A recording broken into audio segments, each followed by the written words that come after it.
Today, India's civilian electricity demand is climbing at a rate their domestic uranium supply cannot match. This creates a dependency on a global nuclear market consolidated among a few nations with high uranium deposits. Thorium offers a different path. Named after the Norse god of thunder, it is a naturally occurring metal, roughly 3 times more abundant than uranium. India possesses vast reserves of this metal, specifically within the monazite sands found directly along its southern and eastern coastlines.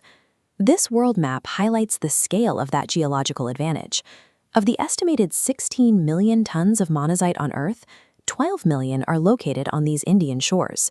If India can develop the technology to ignite this fuel, they can rewrite the map of global energy. Thorium-232 is fertile, not fissile.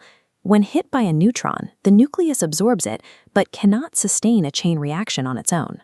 To work, it must first absorb a neutron from a fissile driver to transmute into uranium-233, the actual reactor fuel. This means thorium cannot simply be dropped into an existing reactor. It requires an entirely new infrastructure to manufacture those starting drivers. To process these coastal sands into power, India is constructing a 3-stage nuclear plan designed to manufacture these drivers over several generations. Stage 1 relies on conventional light water reactors. While these are common, they lack the efficiency required for large-scale thorium conversion. Stage 2 introduces pressurized heavy water reactors. These serve as the bridge technology used specifically to breed plutonium drivers. This schematic comparison shows why heavy water reactors are superior for this task. Unlike light water designs, which allow neutrons to escape, the heavy water matrix bounces neutrons back toward the fuel with extreme efficiency.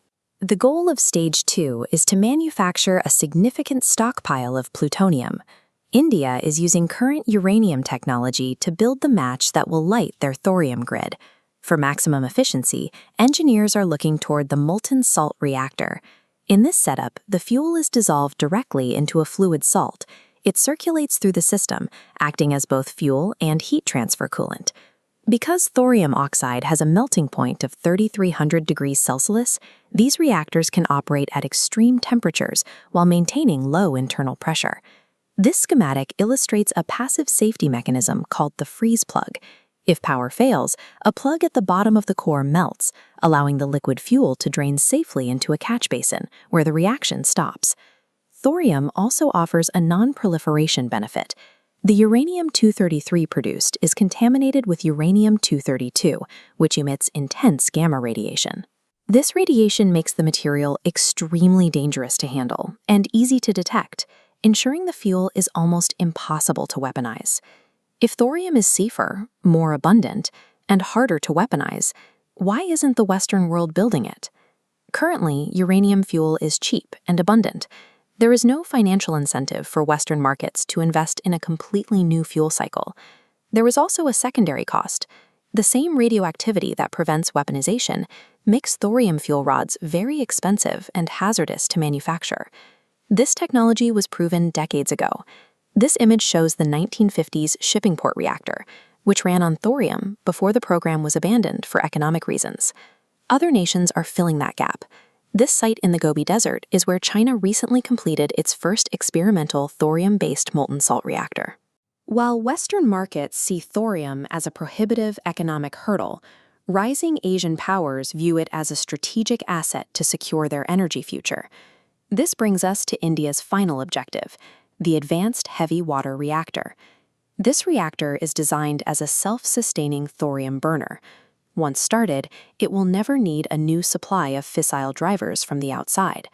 For India, mastering this cycle is the mechanism that will decolonize their power grid, ending their reliance on foreign uranium for the next century.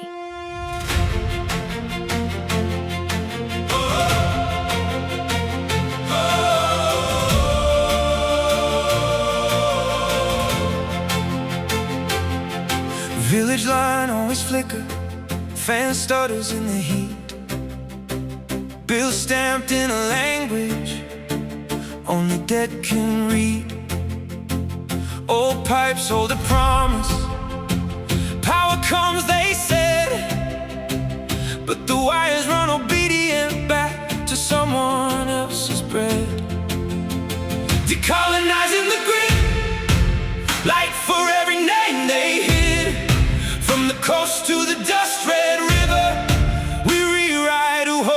switch. Stone by stone, we move the hinge. Decolonizing the grid. Gray dust on the shoreline, quiet metal in the sand. They called it future poison, never placed it in our hands. But the glow is in the textbooks, and the questions in our lungs. Why should only distant cities own the fire for our sons? Decolonizing the grid, life for every name they hid. From the coast to the dust-red river, we rewrite who holds the switch. Stone by stone, we move the hinge.